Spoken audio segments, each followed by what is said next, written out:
I've always been a believer, and I have some crazy experiences, so I want to give others a chance to share theirs. So that's why I created Live Hangout and Interview. Interviewing some of the biggest names such as Brandon Crody, lead investigator of Paranormal in the Funhouse. From A&E's hit show Ghost Hunters, Rochelle Stratton. Pet medium paranormal author Rob Guttrell.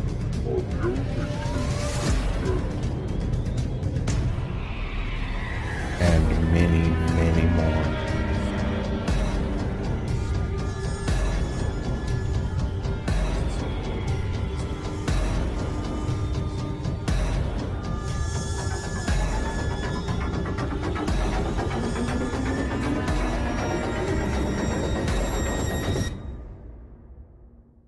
Today's guest currently holds the position of lead investigator and owner of Preturnatural Research Society in Minnesota and has been a demonologist as long as he can remember. Please welcome the owner of Preturnatural Research Society in Minnesota and demonologist Cole Guion. All right. Hello, everyone. Welcome to the Minnesota Spirit Hunters. As usual, I'm Marcus, the lead investigator. Today, I'm with T, that you've seen before. She's our medium, and our very new team member, Melissa Knox. She is our new investigator. And we're with Cole. Is it Guion? I don't want to pronounce it wrong. Guion, like neon, but with a G. So Cole Guion, it's something caught my attention when I stumbled upon him on Facebook and other social medias, and I thought we had to do an interview to ask him about these things. So that's what we're doing today. So if you guys are new to the Minnesota Spirit Hunters, please consider leaving a subscribe and check out everything that we have planned out, because we have some good stuff that you don't want to miss. So we'll go ahead and get started. So the reason that I've contacted Cole is because I saw some creepy looking dolls on his Facebook page, and they automatically caught my attention. So that's what I want to ask him about today. And I think he has a few with him right now. Oh, yeah. Got quite a few, actually. Ooh. Oh, that one is creepy. Yeah, so this one actually has a demonic attachment. It's actually probably the most active one I have. Wow. He looks like Chucky. That's what I was about to say. I've that before. That's what I was about to say. He does look a little like Chucky. So when you say that he has haunted relation, like what does he do? What have you caught him doing? Well, this is I posted a video of him on my page. I mean, you're talking EMF spikes. We get knocks on the walls. I mean, it's hard to really attribute the activity to any one doll, but ever since I brought him in, I've noticed the most activity. Things can get pretty interesting around here at night. Wow. Well, the one behind you seems to have a lot of attachment as well. Which one are you looking at? The blue one right behind you? This girl right here? To your right, or keep going right. That one, yes. Yeah, I believe the original owners of this one they had actually been scratched. Yeah. They had some problems. That one has a lot of attachment. She looks pretty, but she has, I'd say there's at least 3 or 4. Demons? On that one. Either that or very unsettled spirits. Are you getting anything from this, T? Well, it's hard for me to get things from dolls because I love dolls, and I actually have mannequin, life-size mannequins. So, I saw that. You don't want to see it. You're like, no, that doll's pretty. And my life-size mannequins, they do have spirits attached to them. So I do get things from my mannequins, and I do get sometimes things because my mom used to collect porcelain dolls. So I just kind of, unless I'm like really, really concentrating, I just say, oh, they're pretty, or oh, that one's kind of ugly, or you know. So, So when I stumbled upon you on social media, that's automatically what caught my attention. But I don't only want to talk about those today, because from when we were talking before, you said that you were part of a paranormal team. Yep. So I am the founder and director of the Preturnatural Research Society of Minnesota. So, I mean, it had a little bit of everything. We'll do like house cleansing, you know, if somebody has a malicious spirit or whatnot. And then, you know, we actually do the research aspect of it too. And that was actually, that's the story behind all the dolls, you know, trying to really, you know, figure out the best way to understand everything is to actually live with them. Right. So, you know, you go into someone's house, you know, if they're having activity like what I experience here, I mean, it's easier to diagnose the problem and arrive at a solution for them. Sure. Makes sense. And, Get rid of the problem and bring it home. And yeah. what was the very first doll that you ever got, and how did you know that it was like the source of the paranormal activity you were experiencing? This was years. This was probably 8-9 years ago, and I no longer have the doll. But I had this dream that some man was standing at the end of my bed holding a lighted match. He blew out the match. I snapped awake, and at the very same instant, my power went out. Oh, wow. And I got rid of that doll. I mean, I was just a baby, you know, I was pretty new to this, so, you know, constantly up in the ante. And is that activity what made you want to start your paranormal group? No, I've been kind of throwing the idea around for a while. I've been kind of doing this thing anyway. I just wanted to give people an easier way to contact me, you know, reach out. Because, you know, there aren't really a lot of resources when it comes to negative hauntings here. And, you know, people go to the church, and a lot of times the church will turn them away. So that was my solution to the problem. Give someone to call, you know. Churches are starting to shy away from supernatural. It's terrible. Unfortunately, yeah. They should be the ones who run to it, but they don't. Right. And yeah, it is hard to find it's hard to find help from a priest or a pastor when it comes to something about the paranormal, you know. That's just, they don't really want to deal with it right now, you know. So not to mention, it has been the worst year of anyone's life this year, you know. And the last thing a priest wants is you to come at him with a demon, you know. So unfortunately. Right. But, you know, I think everything's so sensationalized with the movies. You know, they think, oh, you know, it's mental issues, it's this, it's that. And they don't really take people seriously. Right. And, you know, I'll gather evidence and try to present it to clergy, and they just don't want anything to do with it. Right. So when it comes what can you really do? When it comes to your what was it, the Preternatural Research Society of Minnesota? Yep. Okay, so on that team, do you book your own investigations, or does people call you and that's when you investigate? People contact me. They have to do it out of their own free will. Because I mean, that's part of the solution is them, you know, doing some of the work. Because I'm just there to push things out. I mean, ultimately, it's up to the family to keep it out, and so they have to do the first step. You know, I don't take referrals. Someone has to come to me direct. Right.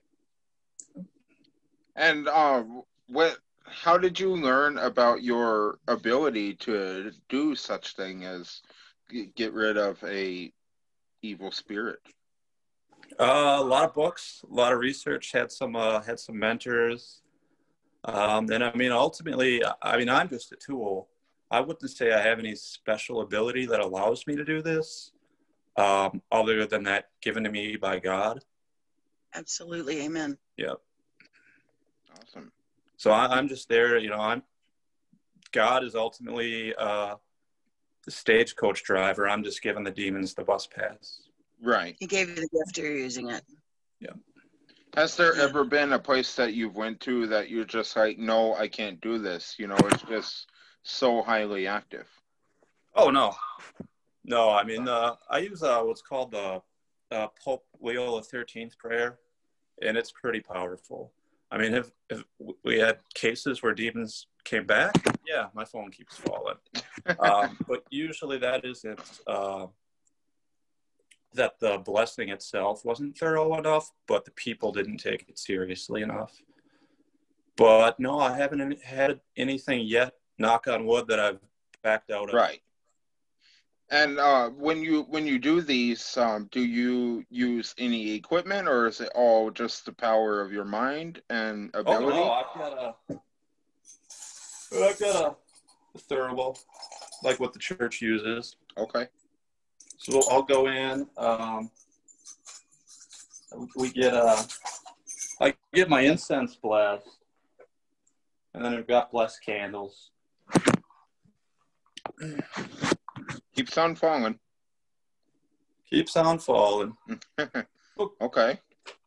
So we'll go in, smoke the place out, and then I'll go through with the Pope Leo XIII prayer and crucifix, the first class relic on it. Okay. Then, once the prayer finishes, then we'll go through, hit the corners with holy water. Okay. Takes a long time. Take a couple hours sometimes, but. And you do speak to the. Oh, sorry. No, go ahead. Oh, I was just going to ask Cole. Does he ever speak to the entities? Do they speak back? I try not to. I mean, sometimes during the actual investigation part of it, I'll see if I can get some kind of a response. But usually I'm not actually having a communication going with them. It's just to diagnose the problem. But, okay. So it's a minor rite of exorcism, but then, when you get into the solemn exorcisms, things like that, then the priests are actually, trying to get information out of them. This phone keeps falling. Right. So, okay, and then back to the subject of the dolls, because it popped into my head while I was listening to you talk. Has there ever been a night where, like, it's just gone too far to where you feel like you can't be there at that time? I feel like I had a night. Oh, it might have been last winter. It was like sub-zero temperatures out, probably about midnight, 12:30, and I actually heard something really heavy walking on my roof. Middle of sub-zero temperatures. I live in a 3-story building. Wow. And, I'd go to the bathroom, I'd go through my place, and it would pace me from place to place. So I knew it wasn't something simple like, freezing or settling noises or anything, because it actually had intelligence, because it was actually physically following. Right. And as far as them being there, what makes you want to continue to keep them there? Kind of feels empty here when they aren't here. I live alone, so it's nice to have the company, even if they're not the greatest company, I guess. Sure. Keeps things interesting. Right. I mean, every day is a learning experience. Yeah. Okay. And do you, when you investigate, what if you got a call from another state, do you travel when you do your investigations? Within reason. I mean, if somebody desperately needed help and they had nowhere else to turn, and it was in, say, Bismarck, South Dakota, or somewhere like that, I'd take a couple days off and drive down there. Sure. Okay. What part of Minnesota are you branched in? I'm actually based out of Hastings, Minnesota. Okay. Historic Hastings. Okay. The building I'm in itself is extremely haunted. So our team is mostly based in northern Minnesota type, but we're spread out, so we just have to have clear communication and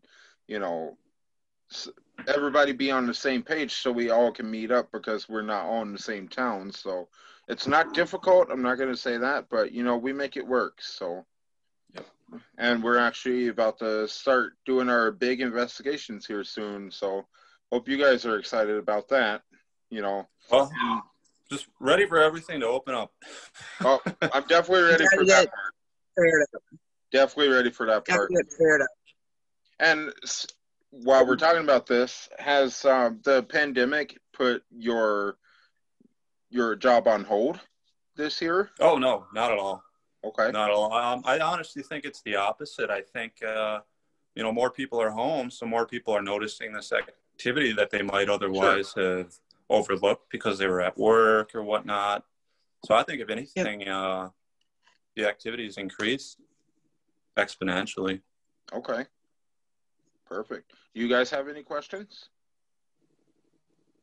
Do you do anything specifically spiritually when you go into a site to prepare yourself so something doesn't cling to you to go home with you? Yeah, we'll say we do like the opening prayers, and then we'll pray afterwards. Holy water, whatever's needed. I'll still have things follow me home or visit me late at night. Even before investigations, sometimes things will actually show up. So I've got to be constantly vigilant. Well, they're spiritual. They can see you coming. Yeah. Sometimes a week in advance. Yeah. It's like, oh, okay. I'm coming, so I might want to prepare for you. I'm waiting for the phone to ring. They're bigger. Yep. Do you have any questions, T? No. Just kind of soaking it all in? Yep. Yeah, sorry, I've been kind of vocal. I'm sorry.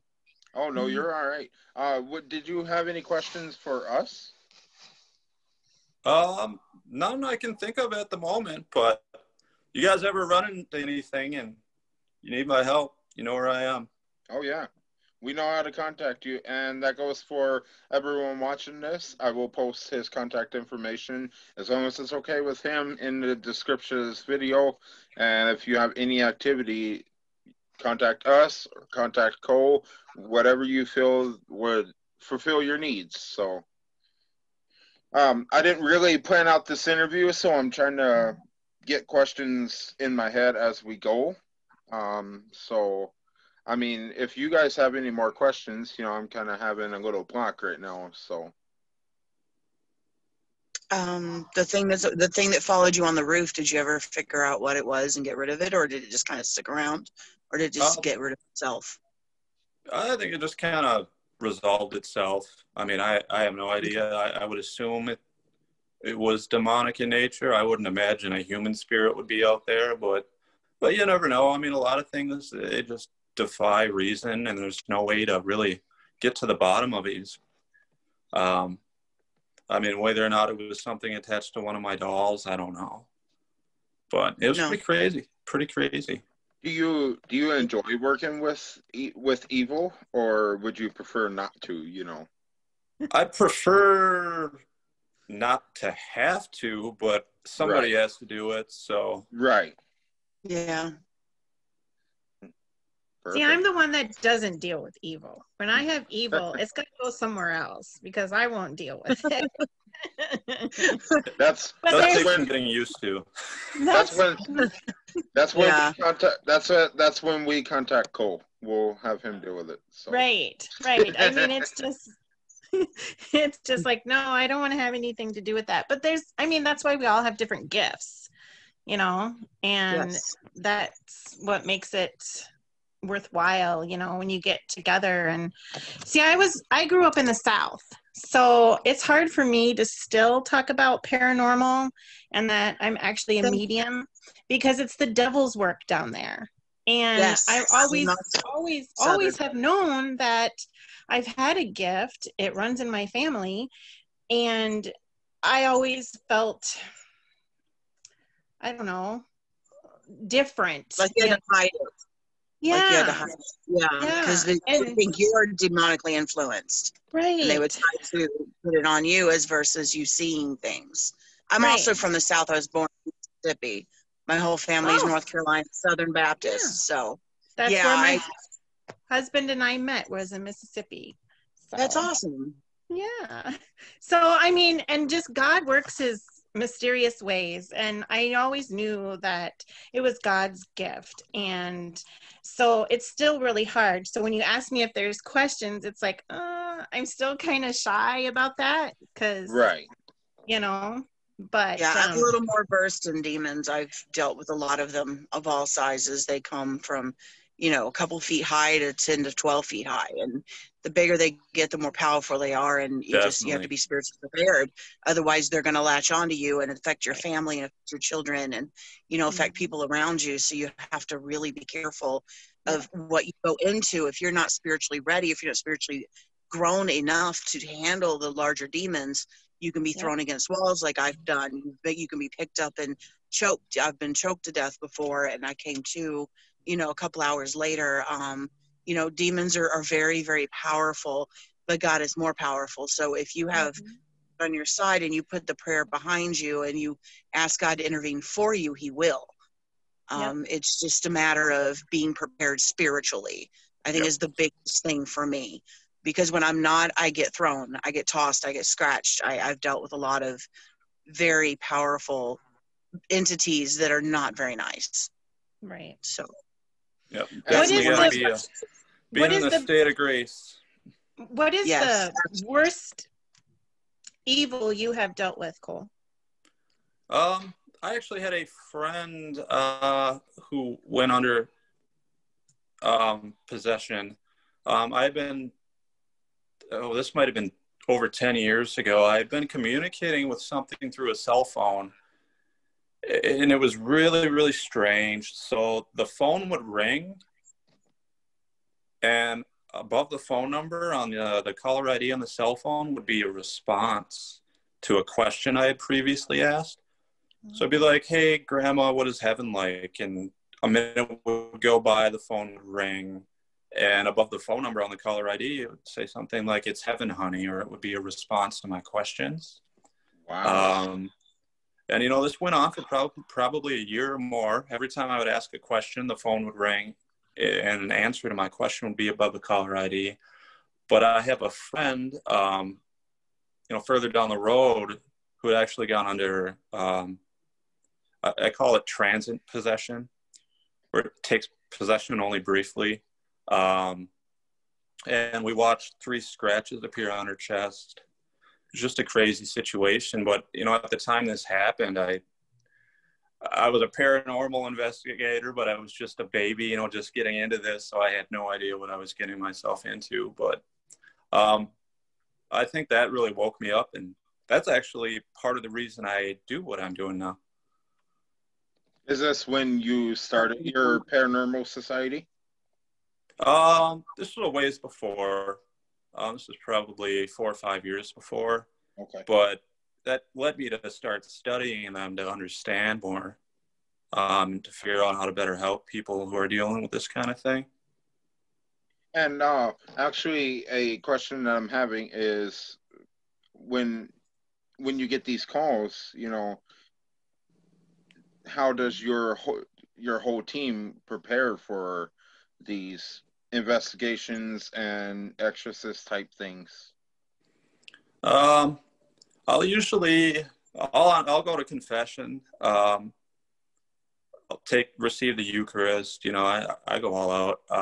I don't like to mess around with it. So, I mean, the better prepared I am, the less chance there is that there will be problems. And I try to make the team do the same thing. Not all of them are Catholic. So, I mean, that can be tricky sometimes, but, you know, prayer is very powerful, very important, regardless of what your faith is. And I mean, at the bare minimum, pray, you know, because you have to believe in a higher power when you're doing this kind of work. But I mean, a lot of times I actually work alone. So, I mean, I have teammates who have kids, and a lot of times I don't like dragging them into it. So, you know, I'll try to gauge the case, and, you know, if it's something I need help with, you know, yeah, I'll try to bring one of them along. But so, say our an investigation and we stumbled upon something evil, what would be your advice to remain calm? Like, how should we go about remaining calm after, figuring out there's something evil there? Yeah, at that point, I don't know. If you're not equipped to handle it, I mean, usually what I recommend people to do is to, are you talking like if you're at a residential case or something? Yeah. Let the family know. I don't know, you're not equipped to handle it maybe, and that you do know someone who does. A lot of times those cases, they vary so much from case to case. Could be one entity, could be 5, could be human entity, demon. I think the best bet in those kind of situations is to get someone who specializes in that sort of thing. Because once you get into over your head with some of this stuff, it can be really dangerous. Right.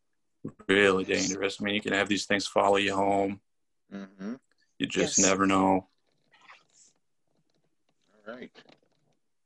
Well, like at the cemetery, Marcus, with that guy that was coming after us, and I said, you guys need to start, putting up your walls, and you need to really pray, and that. And you notice he stopped messing with me. Yeah. Trying to attack me because I put up the walls and I started praying. Yeah, visualization is huge. Mm-hmm. You can visualize, white armor around you. I always do the white light. Yep. I always do the white light. Yep. So. And actually, speaking of the cemetery, I noticed that you said something earlier about using your powers. Everybody has their own powers, and no two people are the same. You may have the same powers, but you use them differently, maybe. So, I feel like once we used our own powers at the cemetery while we were investigating, we had to come and do a part 2, because there was so much that went on. We had to go and do a part 2. So I believe that's a very good statement when it comes to the paranormal, of using your own powers, because if you all think alike, then you're probably not going to find very much, Yep. You make us sound like superheroes. Well, we are kind of, right? We are. We have powers, not gifts. Right. Oh, okay. I was saying powers. You were. You said gifts. Okay. I did. Okay. Well, did you have any more questions for us as far as our investigation, our paranormal relation, anything like that? Nothing I can think of at the moment. Okay. Well, as far as equipment goes, what do you guys generally use for equipment?